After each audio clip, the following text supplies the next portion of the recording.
Senhor. O resultado dessa mensagem: 3.000 homens se convertem. Houve um constrangimento geral, um compungimento, um traspassar, como se fosse de uma faca no coração, e eles pedindo saber como que nós podemos nos livrar desta culpa de ter crucificado o Senhor da glória. O resultado: batismo de 3.000 pessoas, e a igreja teve um grande início. Irmãos, este texto me chama demais atenção, porque ela mostra certas características que têm produzido resultados que nós estamos desfrutando aqui esta noite. Quase ninguém aqui está pensando que a razão que estamos reunidos nesse espaço para ouvir a palavra de Deus e por causa de outras ocorrências através da história, semelhante ao dia de Pentecoste, às vezes chamado de avivamentos. Mas antes de eu entrar no meu tema, eu gostaria muito de convidar os irmãos a orar comigo. Uma oração de todo mundo. Isto é, todo mundo que sabe orar e que crê que Deus escuta a oração. E mais importante ainda, que Ele responde à oração. Eu gostaria de fazer um pedido, que se você tem um eco no coração, se puder dizer o amém, por favor, diga. Qual é o pedido que eu quero fazer? Eu não sei se eu tenho fé para que Deus mande um avivamento para João Pessoa. Não somente porque é falta de fé. Quando Edwin Orr esteve aqui no Brasil, imagina, em 1954, ele escreve no seu livro, ele era o maior pensador sobre avivamentos até sua morte. Edwin Orr, um irlandês, ele disse que no Brasil, 1954, houve um avivamento aqui. Mais do que isso, ele não diz no seu livro. Eu nem sei onde que ocorreu, que ocorreu, que se manifestou. Mas uma coisa eu posso pedir a Deus. Isto é, que os resultados de um avivamento possam se manifestar entre estes jovens reunidos nesse lugar. Os irmãos estão dispostos a pedir isso a Deus? Porque avivamento sempre resulta em decisões, principalmente decisões missionárias. Vamos orar. Senhor, Tua presença no nosso meio é invisível, é inaudível. Nós não podemos sentir essa presença fisicamente, mas espiritualmente, lá no nosso íntimo, nós podemos saber quando Tu estás nos chamando para uma obra especial, para nos separar, para nós nos desviar de interesses mais seculares, mundanos, para uma obra especial que Tu queres que nós façamos. Oh Deus, nosso pedido é que Tu levantes obreiros, que Tu faças o que fizeste no dia de Pentecoste, que Tu fales para jovens, tanto moças como rapazes, que escutem e profetizem que Deus quer que eles façam. Essa é a promessa da tua santa palavra, com a vinda do Espírito Santo com poder. É isso que nós rogamos e te pedimos em nome do Senhor Jesus. Amém. Uma definição que quer dizer avivamento. Avivamento é uma obra extraordinária de Deus. Uma obra extraordinária. Porque obra ordinária reúne centenas até milhares de jovens, especialmente quando a reunião é interessante. E que tem gente que eu gostaria de conhecer, reunidos num lugar como este. Mas não é necessariamente uma obra extraordinária de Deus. O primeiro avivamento que nos afetou aqui esta noite ocorreu, pense bem, mais de 270 anos atrás. Aliás, mais de 280 anos atrás. Em 1727, no dia 13 de agosto, no Herrnhut, que era condado na Saxônia, na Alemanha, sob o domínio do conde von Zinzendorf. Naquela ocasião, um certo número de morávios, refugiados, estavam reunidos lá, foragidos do seu próprio país, e com essa angústia de não saber quando eles poderiam voltar, nem como seria lá na sua terra, Deus visitou aqueles irmãos. Resposta de oração com certeza do conde von Zinzendorf. E o resultado foi que naquele dia 13 de agosto de 1727, aqueles que estavam se reclamando e estão tão preocupados com suas vidas materiais, de repente, sua preocupação foi outra. E Deus criou um espírito de súplica, um espírito de avivamento. As crianças caíram de joelhos para começar a orar e clamar para Deus.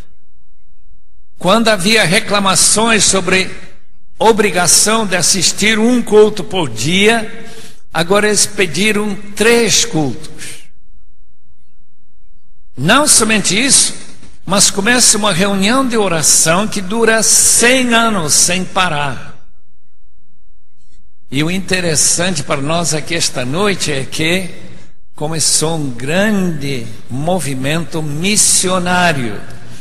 Dentro de somente o resto da vida de Zinzendorf, saíram mais missionários do que tinham saído da Europa, milhões de crentes, e eles eram apenas centenas. Saíram mais missionários do que de todas as igrejas do norte da Europa, anglicanas, luteranas, batistas, durante os 200 anos anteriores. Realmente, o movimento missionário começou no dia 13 de agosto de 1727.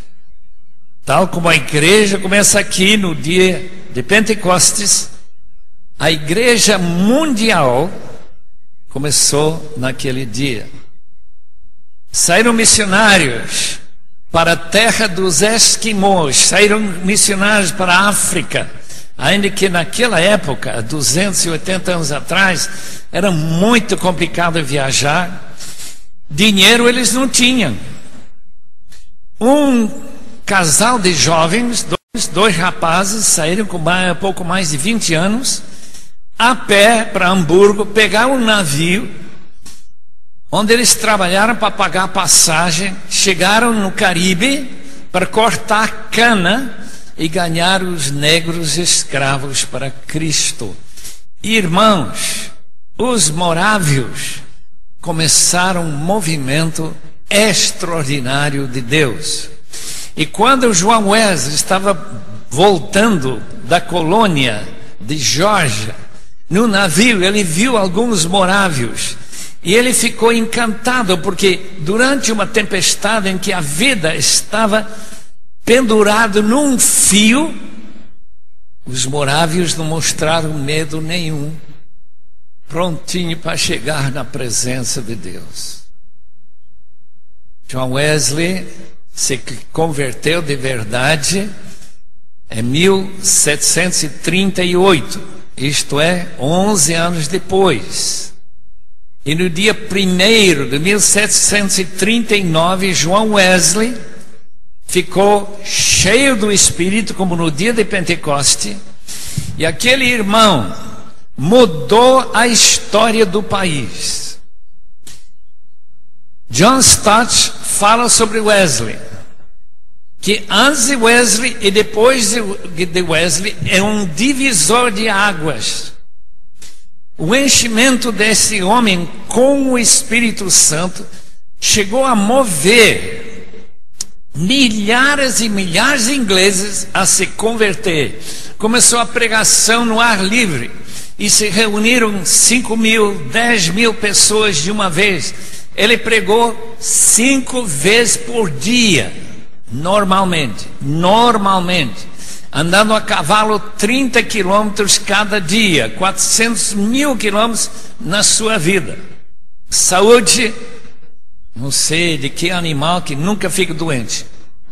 Até 82 anos, caminhando a cavalo, pregando e pregando 40.000 vezes. E o país foi transformado pelo ministério daquele homem, junto com George Whitefield e outros que foram levantados. Igrejas começaram a pipocar. E começou um grande movimento metodista missionário. Os irmãos nem sabem a influência que os metodistas tiveram tanto no sertão americano, aquela região onde eles chegaram lá como itinerantes pregando a palavra, por causa desse trabalho de Deus maravilhoso na vida de João Wesley. Pergunto: o Brasil tem experimentado um avivamento de verdade?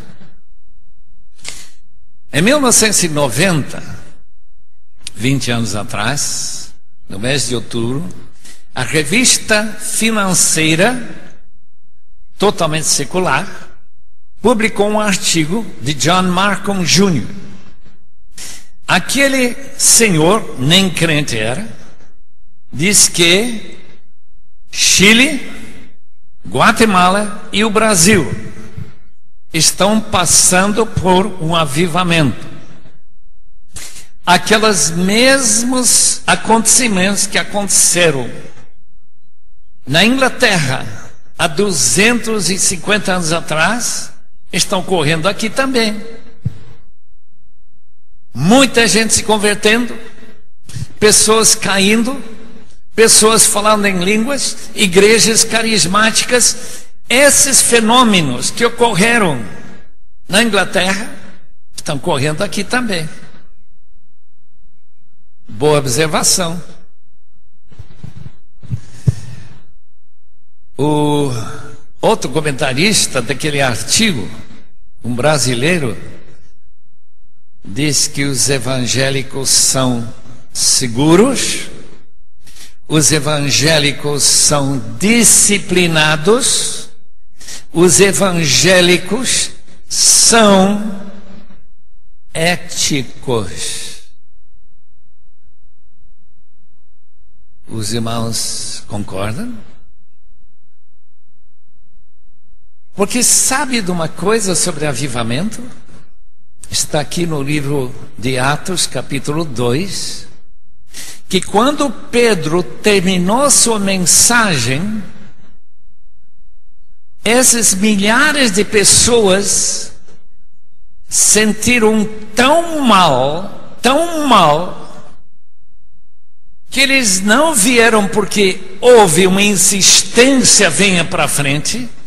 Eles mesmos procuraram os apóstolos para saber: que faremos, pois, irmãos, para nos livrar desta culpa que nós sentimos? Eu estive numa igreja na Irlanda e em frente do púlpito tinha uma cadeira. Eu perguntei ao meu anfitrião: para que serve essa cadeira em frente do púlpito? Essa cadeira é para os penitentes. Isto é, pessoas que estão se arrependendo. Quando a gente vem para a igreja, sente que ele precisa se livrar de algum pecado, ele senta ali. Diz: mas há quanto tempo que não tem ninguém para sentar nessa cadeira? Diz: de uns 100 anos. Quando foi a última vez que eu vi alguém chegando a Cristo no Brasil, porque ele foi movido pelo Espírito de Deus, que ele não aguenta mais aquele sentimento de culpa? Porque, meus amados irmãos em Cristo, é fácil levar alguém a Cristo. O que é difícil é levar uma pessoa à beira do inferno para ver a sua condenação. É por isso que temos escândalos. É por isso que nós não temos medo de pecar. Por quê? Porque tem graça barata para cobrir todos os meus pecados. Arrependimento? Não me fale. Avivamento sempre foi um movimento em consequência de avivamento da consciência. Eu não aguento o peso do meu pecado. Eu tive um privilégio, de certo modo inédito, no dia 7 de fevereiro de 1950, 60 anos atrás, este ano. Eu estive sentado na galeria de Wheaton College. Wheaton College é uma escola evangélica. Apenas uns 8 anos antes, 10 anos antes, Billy Graham se formou nessa mesma escola, assistindo aquelas mesmas reuniões que havia todo semestre, uma semana de reuniões especiais. Nessa quarta-feira eu não trabalhava. Normalmente eu trabalhava às 3 às 11 da noite. Pastor Ed, em vez de pregar, deu o microfone para uma moça que tinha pedido o privilégio de falar alguma coisa. Eu não lembro nada que ela falou. O que eu lembro, sim, foi que quase imediatamente se formou uma fila de jovens querendo testemunhar, confessar e chorar pelos seus pecados. Pastor Ed não pregou nada. Foi um mover do Espírito tão pesado, tão forte, como esse vento forte que nos lemos em Atos 2, que aquela fila foi crescendo em vez de diminuindo. Encheram a galeria atrás do púlpito, que tinha lugar para quase 200 pessoas, todos esperando sua vez para comunicar o que Deus estava fazendo no seu coração. Regularmente se reunia naquela escola, faculdade, um grupo de irmãos orando sobre missões. Deus levanta jovens desta escola com coração voltado para a necessidade de um mundo que nunca ouviu falar nenhuma vez de Cristo. Oswaldo Schmidt diz: que direito tenho eu de ouvir 2 vezes quando há gente no mundo que não ouviu nenhuma vez? Naquele grupo, e além desse grupo,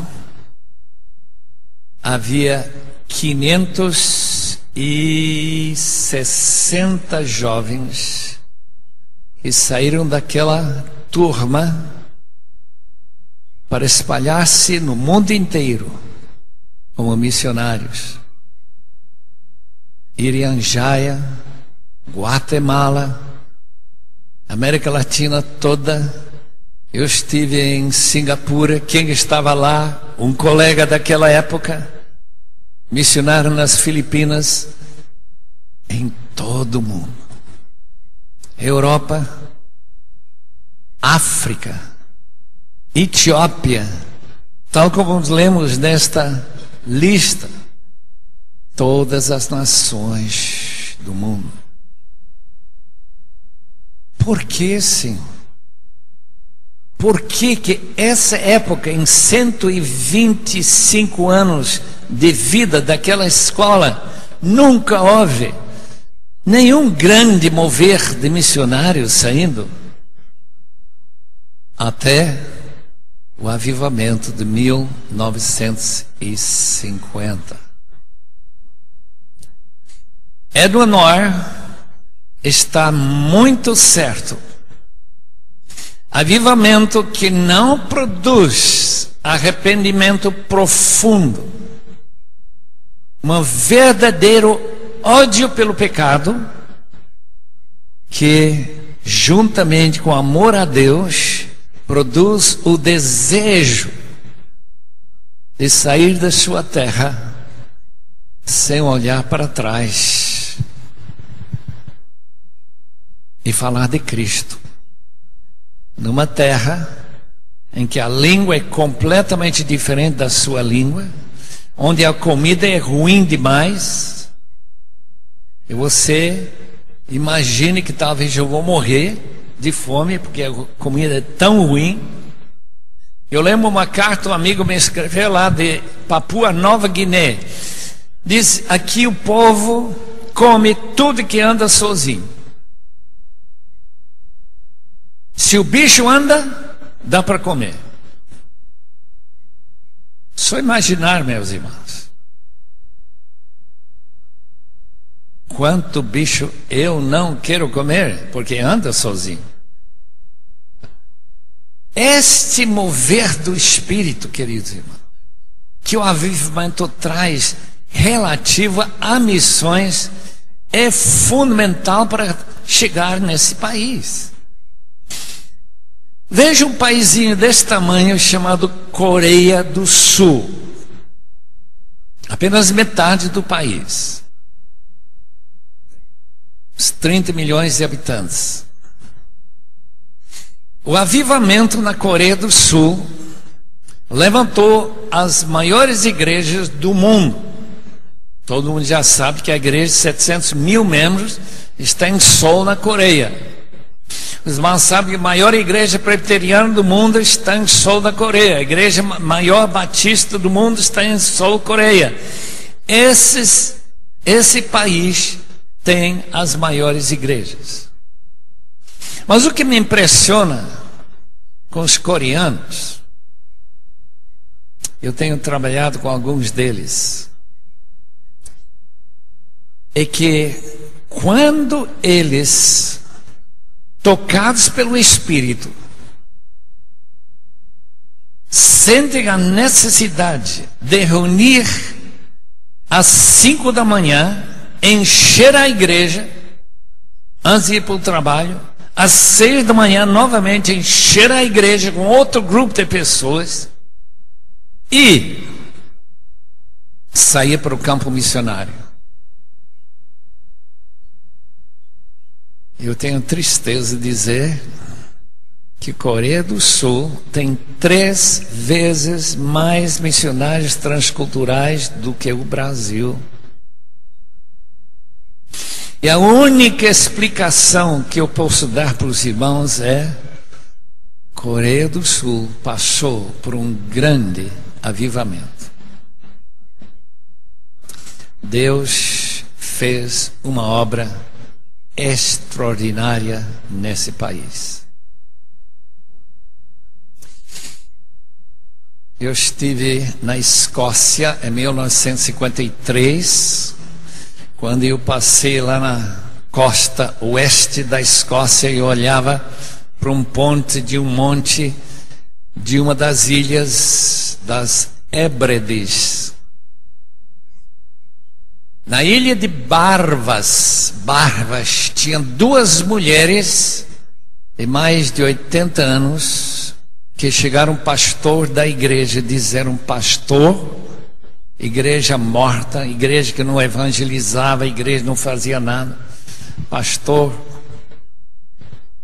Deus quer que o Senhor convide Duncan Campbell, um avivalista, para vir para esta igreja. Pastor mandou uma carta para ele, ele devolveu a carta dizendo: não posso vir, minha agenda está cheia, não há possibilidade. Aquelas mulheres disseram: pastor, mande de novo, ele virá. Ele veio e Deus derramou um avivamento justamente naqueles anos que eu estive na Escócia. Uma reviravolta naquela igreja. É algo espetacular, irmãos, que a gente lê aqui em capítulo 2 de Atos. Os irmãos sabem o que aconteceu nesse dia? Os irmãos escutaram essa história?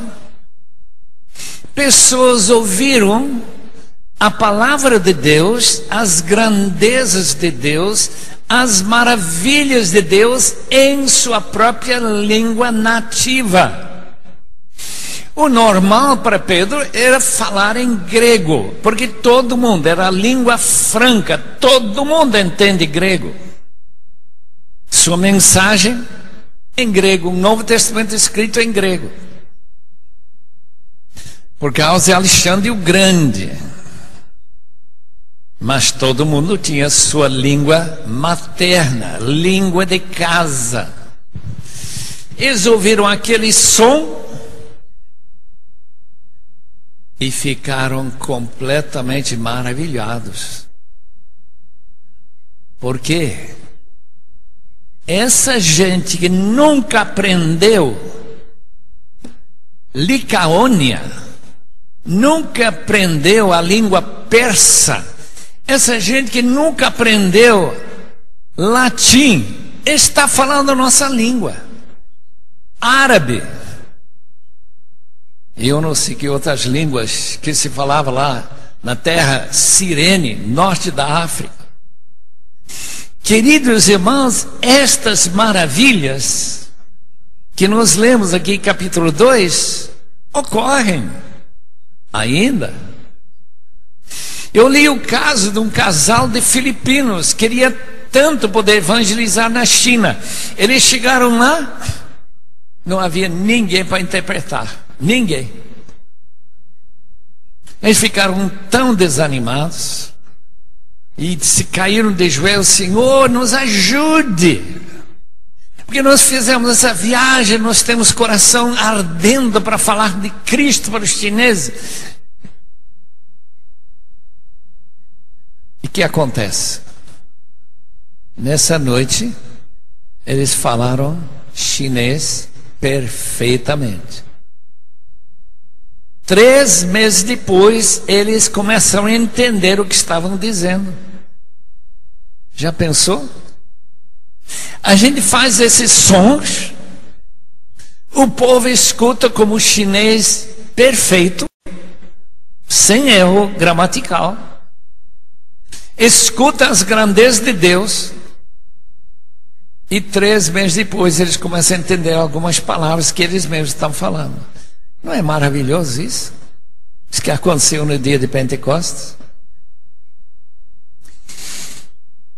Deus é capaz de fazer muito mais do que nós temos experimentado. E se do Brasil, que um país que tem tudo para mandar uma leva de milhares e milhares de missionários para os últimos povos para serem alcançados, as áreas mais carentes do mundo, é um povo que vive com pouco dinheiro, é um povo que não exige demais, é um povo, só tem um problema, tem dificuldade de deixar a casa, pegar o avião e sair por uma outra terra e viver lá feliz, dando graças a Deus todos os dias pelo privilégio de poder falar de Cristo naquela região, como o apóstolo Paulo.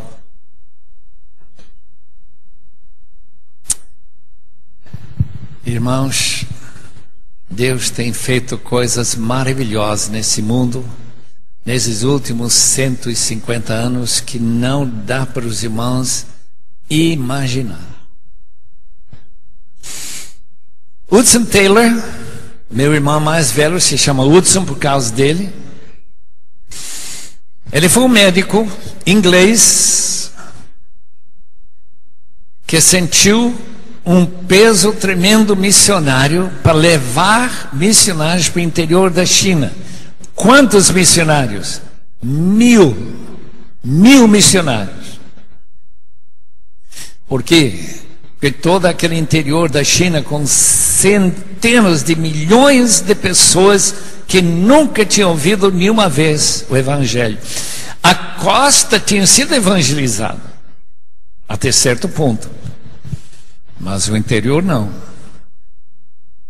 1860, 1865, por aí, ele começa movimento, levar 1000 missionários para o interior da China. E a maravilha que ele conseguiu. D.L. Moody estava no auge. Ele chegou em Cambridge, na Inglaterra, numa reunião como esta. Aqui tem uns, talvez 1000 alunos, eu não sei quantos estavam lá. Quantos de vocês se candidatam para o campo missionário da China? 7 levantaram a mão. O famoso Cambridge 7. Sabe quem era um deles?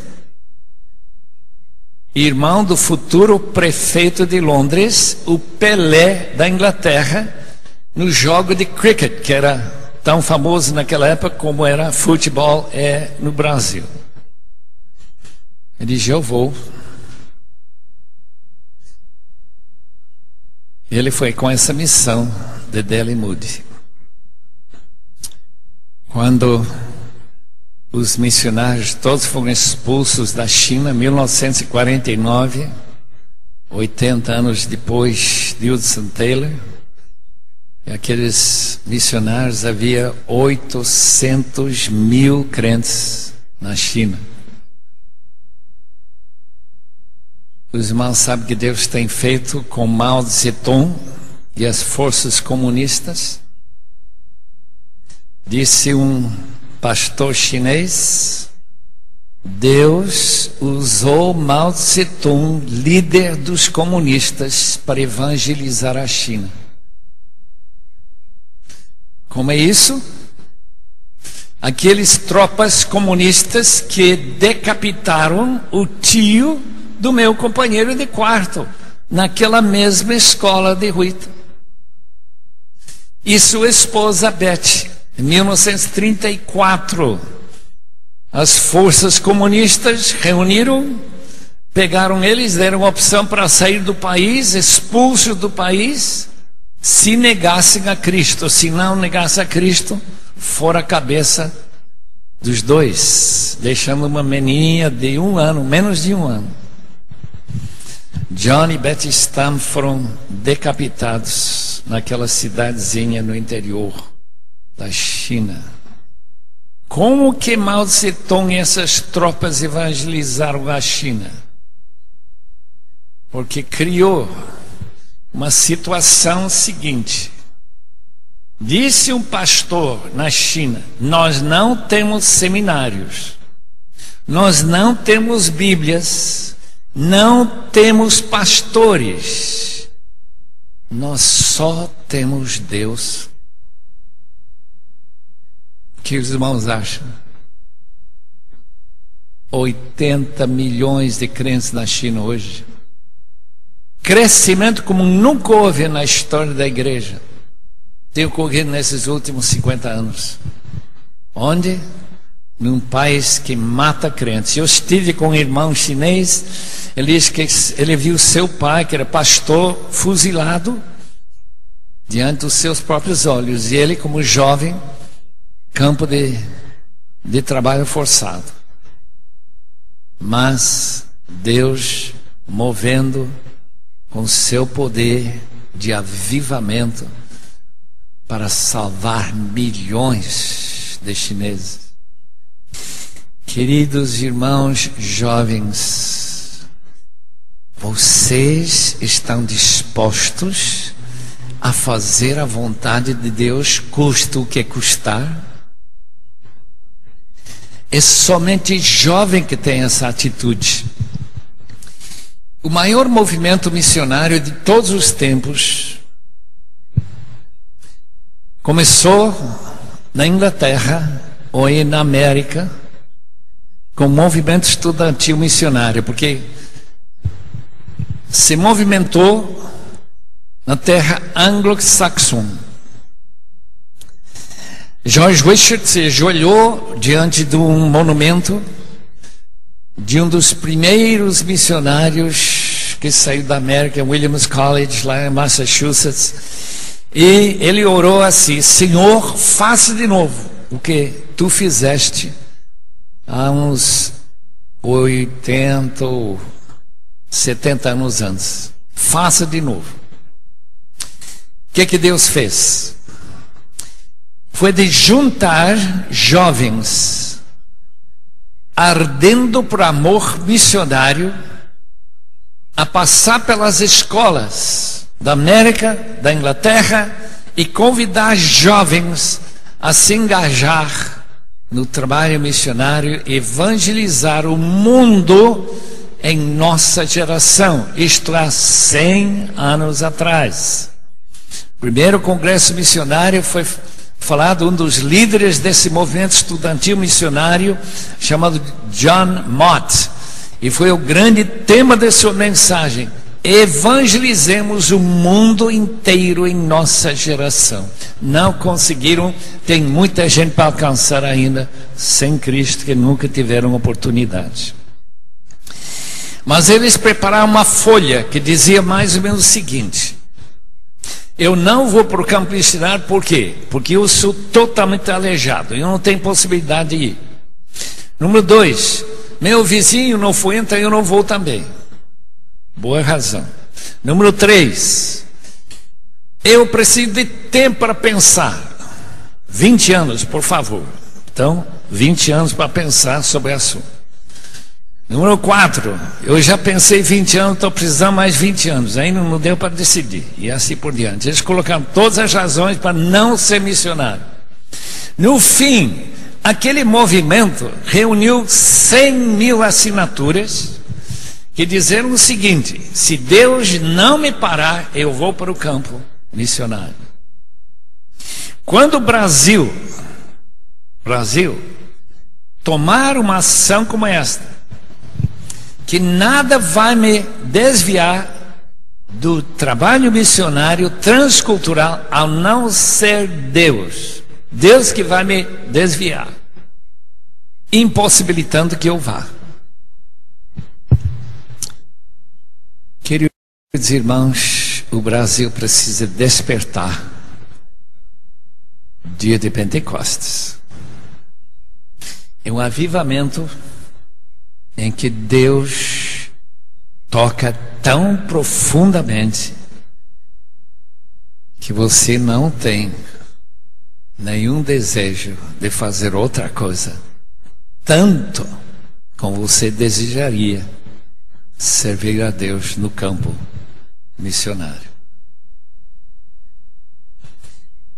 Eu disse que eu estava naquele auditório no dia 7 de fevereiro de 1950.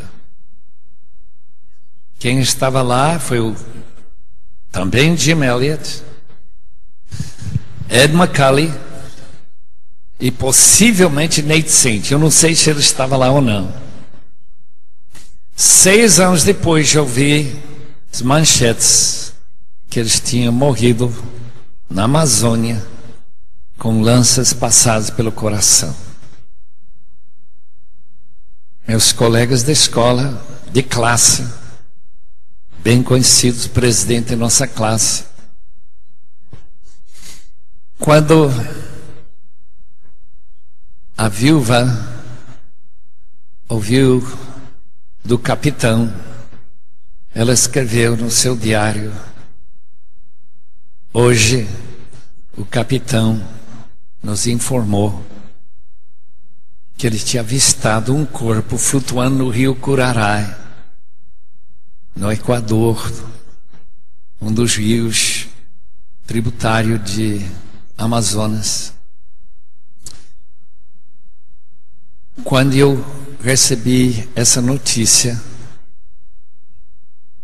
eu sabia que era Roger, porque ele disse que ele estava vestido de camiseta e jeans, e meu marido foi o único que se vestia dessa forma.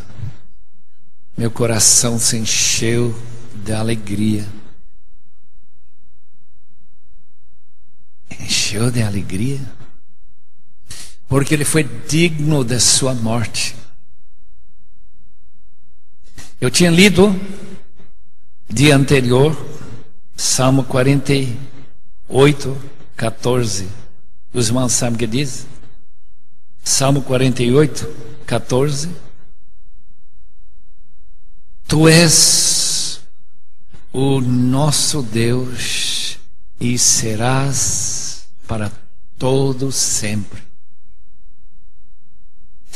Oh Deus, me ajude a ser pai e mãe para os filhos de Roger. Irmãos, esse espírito que o avivamento produz, em vez de revolta, pessoas que chegam até morrer, e as viúvas dizer: meu coração encheu de alegria, porque ele foi digno de sua morte. Vamos orar? Pai, sabemos que este mundo, o que falta